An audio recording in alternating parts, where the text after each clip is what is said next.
Bienvenidos amigos, otro Alborada Cultural, 9 de septiembre de 2023. Esta es la 10ª temporada. Qué lejos quedó aquel 2013 cuando comenzamos a colocar nuestros reportajes y entrevistas todos en archivos, con números, pero desde antes de 2013 que estamos entrevistando gente. Y ahora como hacemos dos programas al vivo por las redes, los martes y los jueves, estamos un poco olvidados de nuestro querido Alborada Cultural. Pero este es el programa 766. Y en él voy a hacer la entrevista más lejana geográficamente que he hecho a través del tiempo. Yo soy de una época que llamar por teléfono, la primera vez que yo llamé por teléfono, le tuve que decir a la operadora, telefonista me da con el 12, telefonista quiero hablar con el 32, si querías hablar al exterior, tiene 5 horas de espera. Así era en mi tiempo. Ahora, miren qué maravilla las nuevas tecnologías.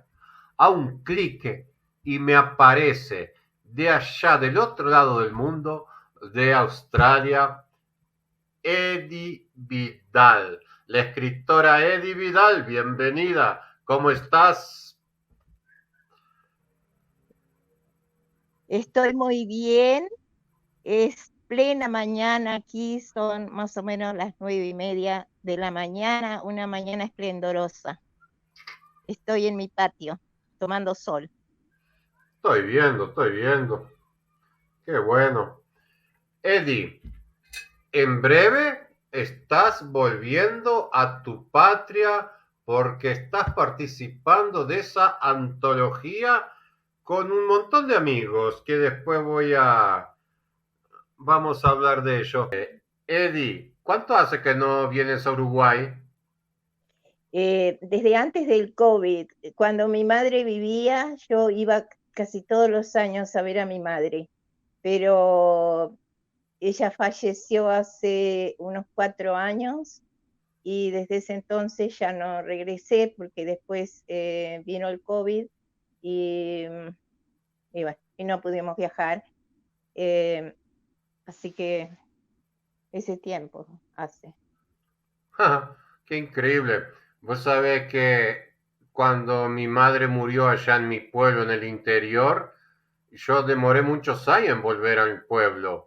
Había perdido totalmente el interés y estaban mis amigos, mi familia, pero mi madre ya no estaba. Entonces, de pronto, ahora estás volviendo en una etapa histórica de tu vida, podía decir. Sí, pero me costó un poco porque la última vez que yo estuve en Uruguay, que bueno, fue después que falleció mi madre, falleció un hermano mío, el hermano menor, y después yo regresé otra vez, pero tuve una crisis muy grande y mi pobre hijo me tuvo que ir a buscar. En 3 días viajó, cruzó el río, llegó a Buenos Aires, cruzó el río Uruguay, llegó a Paysandú, donde yo estaba en la casa de mi prima que me estaba cuidando, y, y de ahí me recogió y se vino porque él había abierto un negocio acá y lo tenía que atender. Así que para él fue bastante traumático, como para mí también, ¿no? Pero bueno, el asunto que me trajo, me recuperé y, y aquí estoy para contar la historia y me voy de nuevo. Qué bueno, qué bueno. Pero, pero tengo que agradecer a Brace que me mandó la carta de invitación porque esa carta fue mi pasaporte, mejor que cualquier otro pasaporte, mejor que cualquier visa, porque se la presenté a mi hijo y le dije, hijo, tengo que ir a presentar mi libro. Y mi hijo me mira y dice, tu libro, ¿y qué tanto tenés para escribir? Y bueno, es que Y los chicos acá, los hijos, los chicos crecen de una forma, con una mentalidad totalmente diferente a la nuestra. Y bueno, es así, es una mezcla de muchas, porque el papá de él es italiano, así que él creció entre tres mundos, vamos a decir. Cuéntame más de esos mundos. Maravillosos. Claro, Hermoso. Uruguay claro. me dio, Uruguay me dio a mis padres, que los venero, que lucharon, trabajaron incansablemente y cada uno de ellos nos dejó su herencia de principios, de valores, de, de muchas cosas que ahora están desapareciendo. Me dejó el idioma, Uruguay me dejó el idioma y a mis maestras que muchas veces me salvaron la vida. Hay mucho. ¿Estudiaste en Mi, Guichón? mi educación primaria fue en Guichón con excelentes maestras. Eso era ser un maestro, Vos sos del un poco pueblo. enseñante, un poco madre, un poco amiga, siempre motivándonos, siempre ayudándonos. Vos sos de pueblo chico, igual que yo. Las relaciones son diferentes. Exacto, exacto.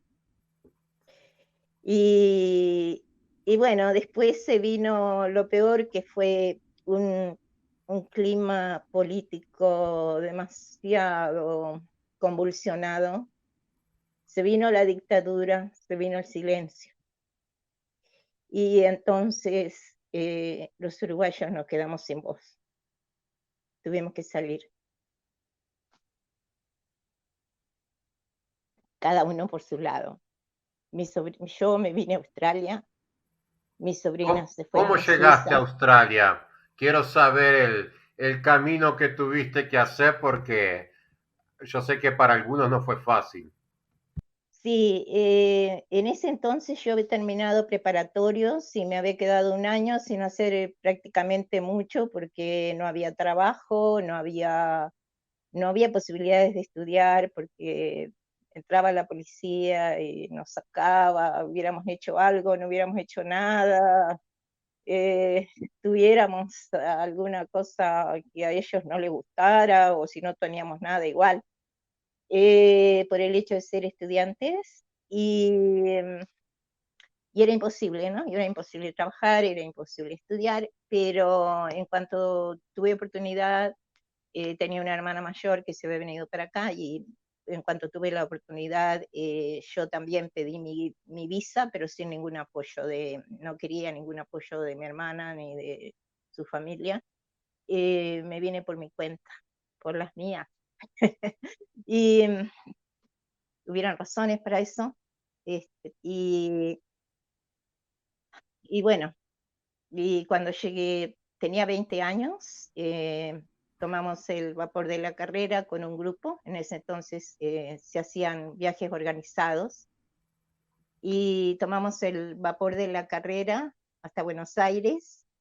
Todo eso lo cuento en mi historia, Romance con el Mar, que es la historia de cuando salí, desde cuando salí hasta después tratando de radicarme aquí. Eh, entre mares, entre territorios totalmente diferentes, entre culturas ¿Lo tenemos aquí a ese totalmente libro? diferentes. Sí, poesía desvelada, es ¿Es ahí? exactamente. El romance con el mar está en Poesía desvelada y va a estar también en Entre cruces y encrucijadas. Sí, este es el donde cuento eh, mi experiencia, parte de mi experiencia, ¿no? ¿Y cuándo llegaste a Australia y cómo fue? ¿Te reencontraste con coterráneos? ¿Algún conocido? ¿Te arreglaste sola?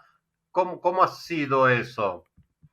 Yo venía en esa gira organizada, venía con un grupo de uruguayos en esa gira organizada por una agencia de viajes, pero cuando llegamos aquí, cada uno tenía su alojamiento y si bien yo tenía familia al principio, me recibieron, pero a los 2 o 3 días, bueno, por razones que no voy a contar aquí, eh, fui, terminé en la city, en la ciudad, sin hablar mucho inglés, sin conocer a nadie y solamente con una Biblia al lado mío en el hotel. Y de ahí partí, de ahí fui al alojamiento que el gobierno proveía a las mujeres solteras que venían, que era la Asociación Católica de Mujeres, el hostel, lo que se dice un hostel, aquí, que es para hombres, un hostel es para hombres, proveen alojamiento para hombres, proveían alojamiento para hombres solteros, y en el otro proveían alojamiento para mujeres solteras. Entonces, yo, después de esa mala experiencia, yo ya tenía trabajo, porque a los 2 días que llegué conseguí trabajo, y entonces ya después de ese hotel me fui a donde yo tenía que ir, que era al hostel que nos proveía el gobierno australiano para protegernos, para tenernos cuidadas, para protegernos a las mujeres solteras que llegábamos. Así fue.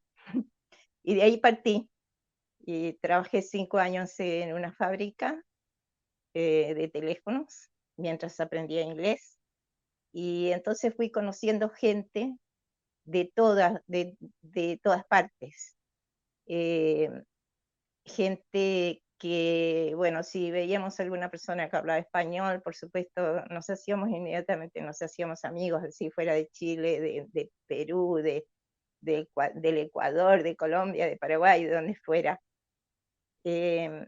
Pero yo traté de aprender inglés, aprendía inglés con el libro al lado de eh, la máquina que tenía para trabajar en la fábrica de teléfonos.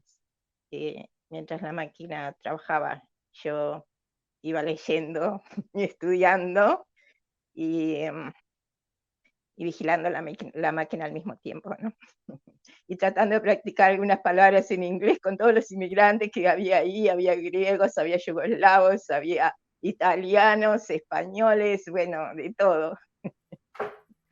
Esa era nuestra experiencia cuando llegábamos, porque las oportunidades, aquí nos trajeron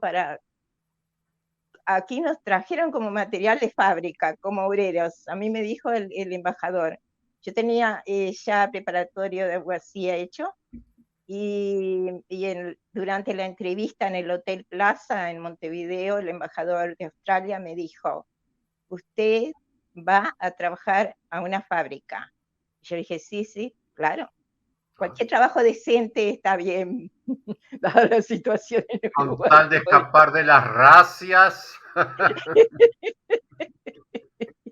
Pero yo entre mí, yo le dije eso de la boca para afuera al embajador para que se convenciera, pero yo entre mí dije, yo en una fábrica toda mi vida, no, querido, no, no me vas a ver toda mi vida en una fábrica, porque nada denigrante en trabajar en una fábrica. Respeto, desde la gente que hace la limpieza hasta lo que es el mínimo trabajo es importante. Y yo lo he hecho,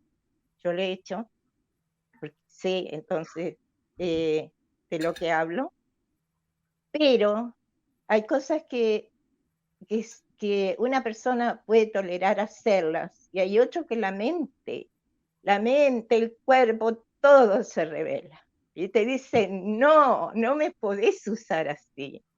Mis manos, mientras trabajaba con las máquinas, me decían, esas manos no son para hacer esto, no son para hacer teléfono, son para comunicarse de otra forma. Así es. Y lo has conseguido, eso es lo mejor. Y lo que me dio Australia fueron oportunidades. Australia no regala nada. Y las tormentas creadas, las tormentas políticas, las tormentas económicas, creadas en nuestros países latinoamericanos y luego en otros países, son tormentas que vienen muchas veces del norte y muchas veces desde aquí también, desde Australia, ¿por qué no decirlo? Nosotros vivimos muy bien, hay mucha abundancia aquí, demasiada, demasiada, es casi obsceno. ¿Pero por qué? ¿Y por qué nosotros tenemos que terminar en otros países, viviendo en otros países? ¿Por qué los refugiados los tienen que trasladar con sus ropas típicas y caminan por las calles de Sydney con sus vestimentas árabes, iraquíes, afganistanos, vietnamitas y muchos más que ahora no puedo mencionar? ¿Por qué? ¿Por qué los trasladan? ¿Por qué esa gente se duerme una noche en su cama y al otro día los temporales creados por los intereses, por la economía, por el capitalismo, terminan en un país totalmente diferente, ¿Qué problema teniendo que inmigración adaptarse? y el sur global las sufrimos todas, todas, todas. No Exacto, escapamos de una. Australia puede exacto. decirse que es sur global, pero ni por asomo juega en nuestro cuadro. Ellos están en el sur, pero juegan con los del norte. O Ah, sea, por supuesto, porque es una alianza. La gente no entiende. Ahora estamos, eh, los chilenos, por su lado, están recordando la caída de Allende, la caída 50 de la años. democracia, de un gobierno electo democráticamente. Y, y ellos, muchas personas se aíslan y piensan, esto pasó en Chile. No pasó solamente en Chile, pasó en el Cono Sur, fue un ensayo, creo que estoy hablando mucho, pero pasó en Uruguay y pasó en Argentina, y al mismo tiempo que la estaban experimentando ellos. Esto no es algo aislado, esto hay que mirarlo a nivel mundial, examinarlo a nivel mundial, global, porque En el después pasó en contexto Irak histórico del y siglo XX. también, exacto, porque Vos sabés después, que en Uruguay la historia parece que cuesta un poco porque hay figuras vivas que tienen un peso tan trascendente. Es complicado. Vos ves al expresidente Sanguinetti apareciendo en todos lados, al lado del ministro, el presidente, y cómo vos vas a describir la historia cuando uno de los personajes que la ayudó a escribir y está siempre escribiendo su versión, parece que precisas de tiempo para deglutir las cosas. Pero, ojo, la verdad puede demorar, pero la verdad siempre llega. A veces tarde en los libros de historia y nosotros apurado lo queremos leer en las páginas de los diarios, en las crónicas. La historia demora un poco, exacto. demora. Continúa Eh, contándome de Australia y de ese choque de culturas. Calculá de que vos Mira, saliste. continuando con esto que estaba tan interesante, tú sabes que cuando algo se entierra vivo, se remueve debajo de la tierra y crecen raíces debajo de la tierra y luego sale a la superficie como las semillas. Así que Me es hiciste cuestión de acordar esperar. de, me hiciste acordar de Bernardo Arévalo, que tiene un partido llamado Semilla, llega con un caudal de voto impresionante el otro día a la presidencia de Guatemala y la derecha va y le roba la semilla, le saca el partido político de sustento, los nuevos golpes de Estado de este siglo XXI. Esta foto habla del choque cultural del que hablábamos, Ahí estás en un restaurante, sería en un hotel. No, es un restaurante vietnamita, pero eso vino después, porque cuando yo llegué a Australia, este país era totalmente anglosajón, puramente anglosajón. Eh, habían tratado de exterminar a los aborígenes, que son la población eh, autóctona, la población, los dueños de la tierra, digamos, aquí. Bien, y muy poquitos aborígenes se veían en las calles de Sydney. Sydney era un país, una ciudad totalmente anglosajona. Eso lo reflejo en mi poesía en la ciudad. Y Sydney continuó siendo por muchos años una ciudad totalmente anglosajona, donde había que hablar inglés sí o sí, donde que había que comportarse según sus normas de conducta, que muchas las admiro y las respeto y las he incorporado a mi vida. Pero bueno, pero había que adaptarse, había que integrarse, porque estábamos viviendo Australia tuvo varias políticas sobre la inmigración. Primero fue la política blanca, donde no dejaban entrar a gente de color, y nosotros estamos considerando en Latinoamérica gente de color. Eh, no dejaban entrar, básicamente solamente eran europeos, tenían una inmigración desde Europa, pero cuando ya se agotó la inmigración desde Europa, la gente ya no quería venir porque es un país muy lejano, muy diferente.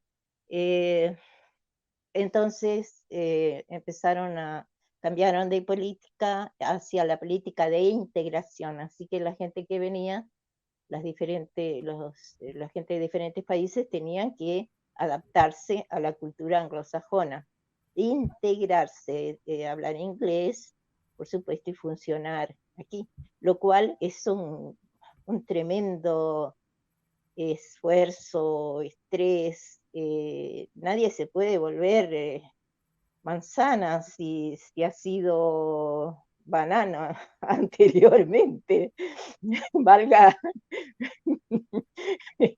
Bueno, eh, pero después eh, se pasó, debido al movimiento también de los griegos, italianos, los primeros inmigrantes europeos que habían llegado aquí, tuvieron mucho que ver con el cambio hacia la política multicultural, donde se aceptaban las diferentes culturas, diferentes idiomas, ya no integrándose y borrando sus idiomas y sus culturas, sino que se puede, es decir, pueden funcionar eh, cada uno en su nicho, vamos a decir, en su espacio, siempre reconociendo y respetando, por supuesto, el idioma, que hay que funcionar en un cierto idioma para trabajar, para estudiar, eh, pero ahora está un poco, mucho más, por supuesto, mucho más abierto. Es un país, es una ciudad. No vamos a hablar del país, porque no en toda Australia se dio esto. Se dio en Sydney, y si uno ha vivido toda la vida en Sydney, piensa que Australia es esto, No es así. multicultural, fabuloso, podemos vivir armoniosamente, todos los grupos, todo. Esto pasa en Sydney, y es verdad, en Sydney. Mis vecinos de enfrente son asirios, los de al lado son coreanos, los otros son vietnamitas, los otros son yugoslavos, hay Caramba. otro que es chileno, y todos nos saludamos muy bien, cada uno lo suyo, pero hay ciertas partes de Australia que todavía son como antes, como cuando yo llegué, y los más desposeídos, los más desaventajados, que no están ni siquiera figuran en la Constitución, son los dueños de esta tierra, que Claro. son los aborígenes australianos, pueblo ancestral, con sus culturas, que cuando antes de llegar los colonizadores, los invasores, tenían, estaba Australia, el continente australiano estaba dividido en países con sus diferentes idiomas y sus diferentes tradiciones, costumbres, su respeto por la tierra, su amor a la naturaleza, todo eso se conservó porque es un pueblo resiliente, son gente muy resiliente, pero todavía ahora, acá en octubre, recién vamos a votar en un referéndum para ver si se reconoce a los aborígenes en la Constitución para que puedan tener un representante para tener su propia voz. Y nosotros, que hemos llegado de tantos lugares diferentes, hemos obtenido tantos derechos, tantos beneficios aquí. Y cuando los ves a ellos, bueno, ahí, no, que cada uno saque su conclusión. Qué encrucijada de la civilización moderna, ¿no? Porque los inmigrantes, claro, vos decías, cuando los europeos no quisieron venir más, tuvieron que buscar mano de obra en otros países y el obrero no importa de dónde venga, desde que haga su trabajo, tenga ahí la Exacto, fuerza de laboral para colocar ahí. sí. Seguiríamos hablando horas de lo que es Australia, de lo que es del otro lado del mundo, pero en breve vos vas a estar en Montevideo contando eso al vivo y al directo, porque vos estás participando, Eddie Vidal, de la antología que vamos a mostrar de nuevo. Vi que hay varios amigos participando, vamos a ver si entrevistamos otros más. Tú eres la Claro. primera. ¿Y esto aquí qué es? Esto es un manual de resolución de conflictos que fue escrito por Helena Cornelius, una psicóloga y escritora australiana. Está, y otra, también Shoshana Fair. Eh, yo tuve el honor eh,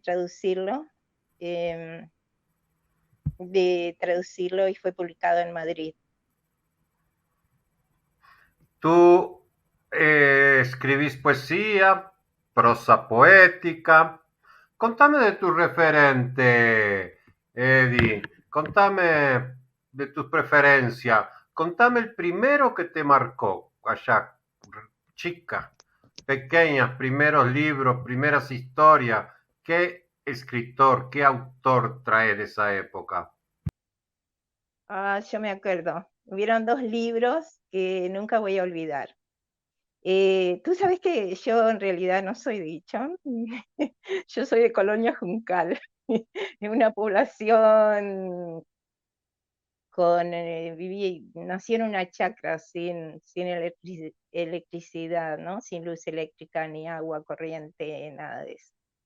Y entonces, bueno, nos llevaban muy pocos libros, pero cuando yo empecé a ir a la escuela y empecé a leer, descubrí un mundo nuevo.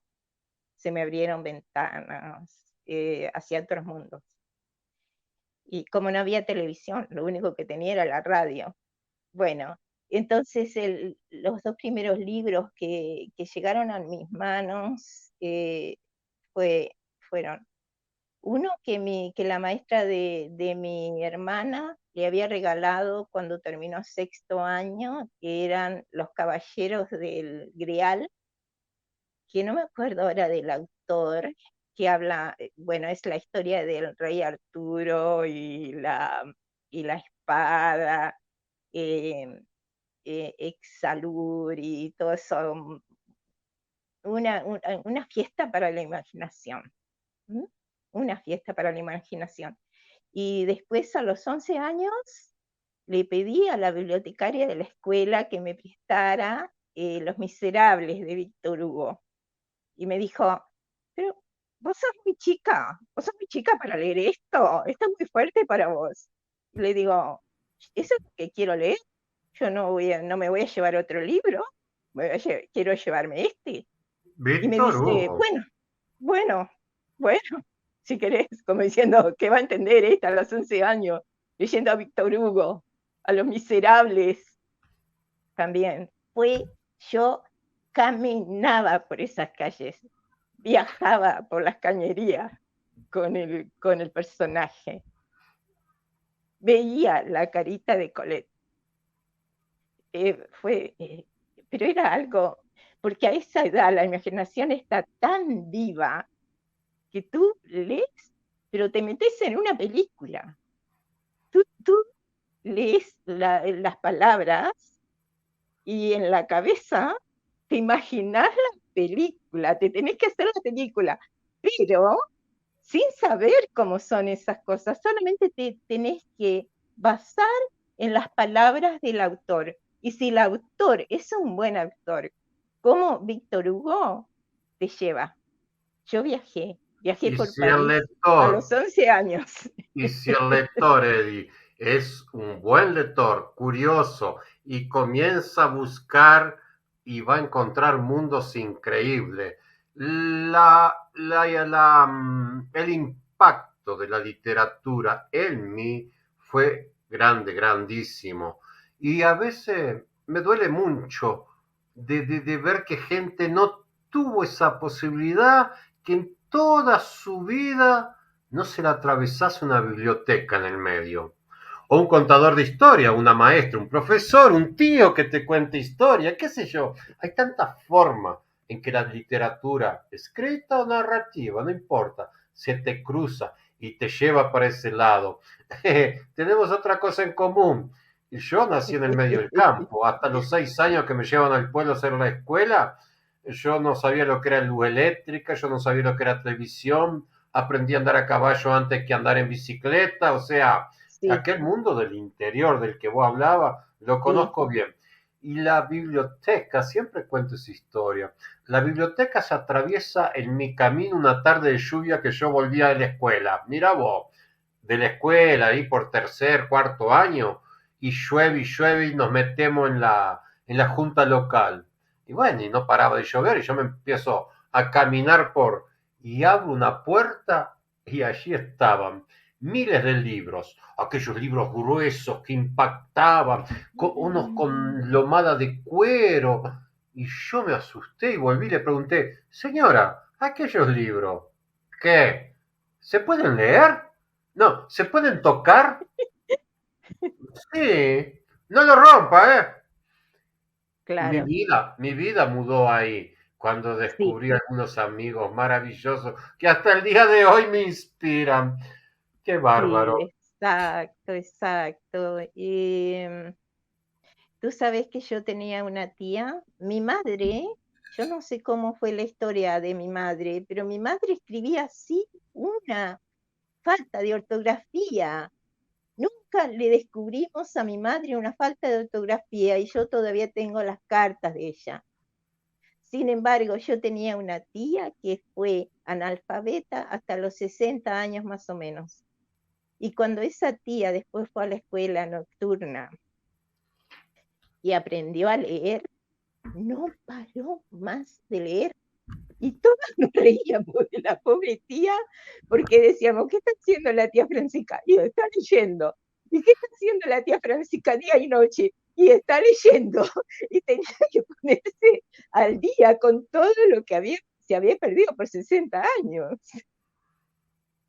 Qué bárbara, van a pensar que todos los canarios tenemos una historia parecida. Mi madre se escondía en el baño para poder leer. Ay, Ella era una claro, lectora empedernida y allá en el medio del campo no llegaba. Y claro, entonces los diarios que se juntaban se cortaban y se ponían en un ganchito al lado donde vos cagabas para limpiarte el orto, con el perdón exacto. de la palabra, señora. Pero antes Y había que ella, antes leerlos, de ¿eh? ensuciarlo, leía los pedacitos. Exacto. Mi ab- Tú y sabes la que otra pata de la historia, calma ahí, Eddie. Mi estás abuelo, hablando, tú estás hablando de mi historia, de mi relato. Aquí todo está tranquilo.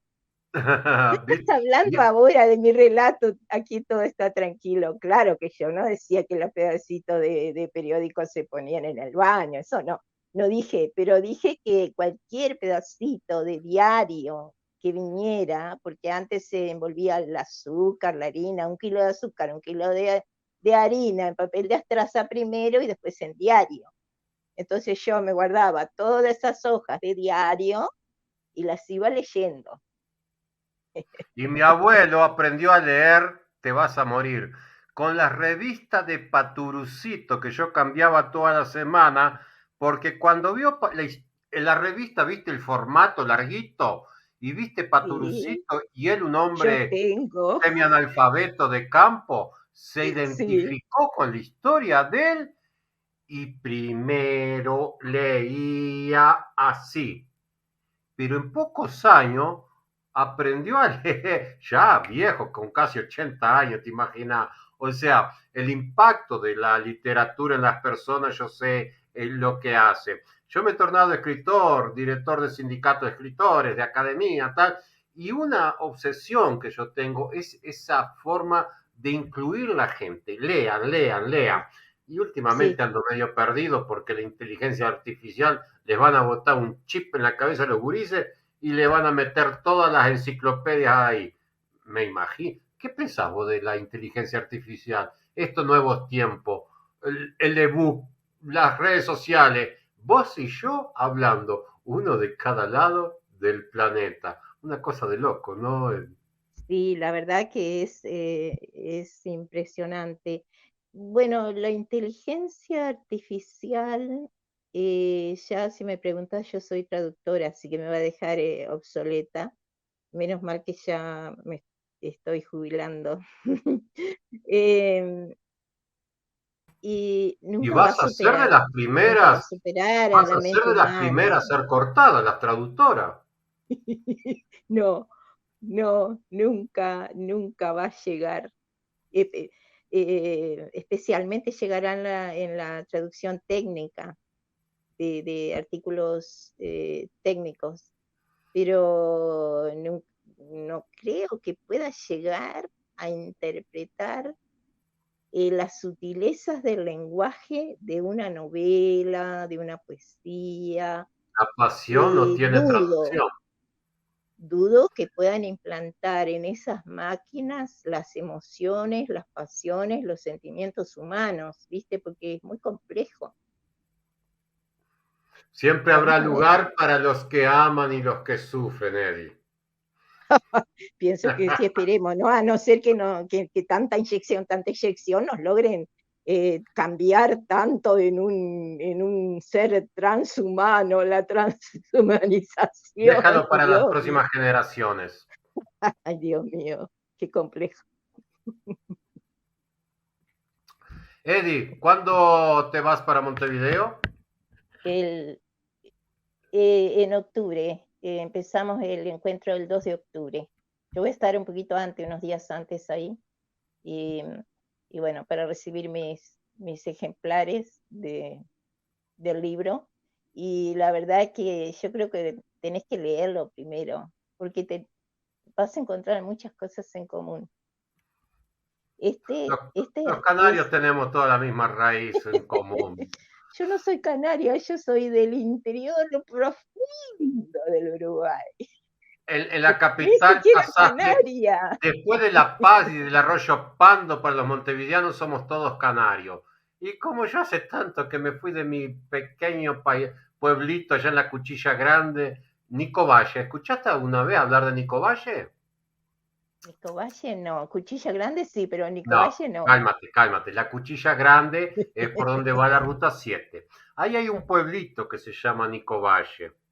Nadie lo conoce porque no está en los mapas. Porque era un pueblo solo y el hombre le puso al medio una frontera. Y de un lado se llama Nico Pérez y del otro lado Valle Ordóñez. Ahí se juntan los dos y forman Nico Valle. No sabes. Bueno, otro día te cuento. Ah, Eddie, querida, gracias por su tiempo. ay, Suerte con tu encantada. antología. Mucha suerte y suceso allá en Montevideo. Y en breve, quién sabe, nos volvemos a encontrar. Cómo Para no, ir, cómo no. para Espero que terminar, puedas. para terminar, tenemos un vídeo que vos dejaste ahí para que lo pase. Contale a nuestra audiencia qué es lo que va a ver en ese vídeo, que está muy lindo. Creo que lo grabaste tú, ¿no? Y bueno, tu Sí. mensaje final. Bueno, un saludo muy grande, mi cariño y un pedacito de mi corazón siempre están en Uruguay y más ampliamente en Latinoamérica. Nosotros aquí convivimos con todos los países latinoamericanos, convivimos, nos relacionamos, hacemos eventos. No, y bueno, entonces esto creo que es el sueño de Bolívar, me parece, aquí, en Australia. Bueno, el video se trata, es un paseo que hicimos con un grupo de latinoamericanos por la bahía de Sydney. Se ve el puente, desafortunadamente no se ve la Opera House, pero bueno, es parte porque se hace una vida muy linda acá, muy, muy linda desde el punto de vista que se vive sin apremios financieros, la mayoría de la gente, ¿no? La pobreza acá está considerada si es que una familia tiene un solo auto, una sola casa, entonces está considerado pobre.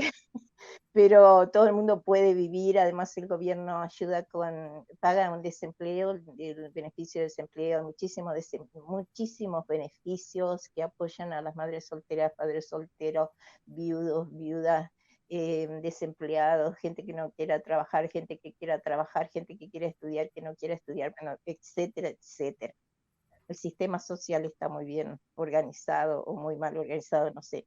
Pero lo que decía es que sí, que fue un paseo y es muy bonita la bahía. Espero que algún día podamos organizar aquí un congreso de poblaciones autóctonas, no sé ahora cuál es el término correcto, eh, pero yo estoy segura de que los aborígenes de aquí estarían más que felices en recibir a las poblaciones aborígenes de Brasil, de Uruguay, porque sabemos que no nos eliminaron a todos, que Aquí en nuestra estamos, América que Morena, Eddie, seguimos. los pueblos originarios están Ah, en una revolución continua. yo Comienza sé, con los mapuches acá en Chile, yo sé, que hicieron fuerza. Aquí en yo sé. Brasil fueron los que más sufrieron. Les quemaron la floresta, le ensuciaron los ríos, le robaron los recursos, se han quedado sin territorio. ¿Y qué? Los indios de Colombia, Perú, de Bolivia, de Venezuela, están todos pasando la misma situación. Entonces, si ellos no encuentran soluciones juntos, separados no las encuentran. Eso es de Y práctica. alguna vez se van a extender las manos y alguna vez, porque ya pasó antes que hubo una conferencia aquí, yo asistí, y es hora de que haya otra conferencia a nivel internacional y esas son las que me interesan más. Me interesa todo, por supuesto, todo es importante y todo aporta su granito de arena, ¿verdad?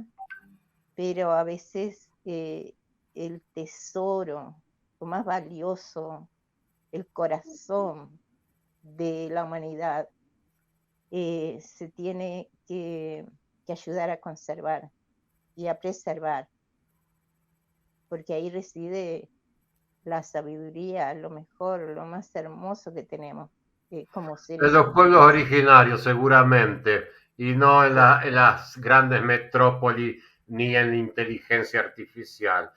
Eh, al, tengo que irme, está, caramba, pasó volando el tiempo, Eddie. Me ha dado mucho gusto en este Alborada Cultural número 766. ¿Cómo ha pasado el tiempo? 10 años. Y por primera vez entrevisté a alguien que está en las antípodas del lobo. Qué locura, ¿eh? Pensar que yo antes entrevistaba a alguien que estaba aquí a 1000 kilómetros. Decía, oh, que no, que nada. De aquí a poco vas a estar el martes y vamos a estar conversando como ahora. Ah, la Ay, invitación, no. la invitación, Eddie y audiencia. Estamos al vivo toda la semana, 2 veces por semana. Los martes hacemos Semanarte desde Brasilia, en portugués. Hablamos de política pública, de cultura, de música. Nos peleamos, puteamos el gobierno y por ahí. Los jueves, ahora, hacemos Semanario Latinoamericano, el primer programa bilingüe de las redes, en portugués y en español y en portuñol y en aymara y en quechua y en guaraní y unas mezcolanzas hacemos que ni te imaginas. Y el Hablamos de mapuche nuestra que no Latinoamérica, sé. de América, está nuestra América morena, comedora de maíz, de mandioca, tomadora de chimarrón, mate amargo para nosotros. Entonces, Muy bien. y este Alborada que ya hoy se pone ahí a disposición en las redes. Les deseo mucha suerte a los amigos de Abrace que van a estar en unos días, semanas, juntándose, hablando mal de la vida de todo el mundo, la mía incluida, claro, que si no, no tiene gracia. Si no vas a venir de Australia, ¿para qué? Si no vas a hablar mal de nadie. Hablar bien lo Reconsiderando hacemos sus aquí. vidas Uy, amorosas también, porque ahí se cuecen habas. ay. Aunque ya estamos tan ya maduritos que casi las habas se caen de la planta.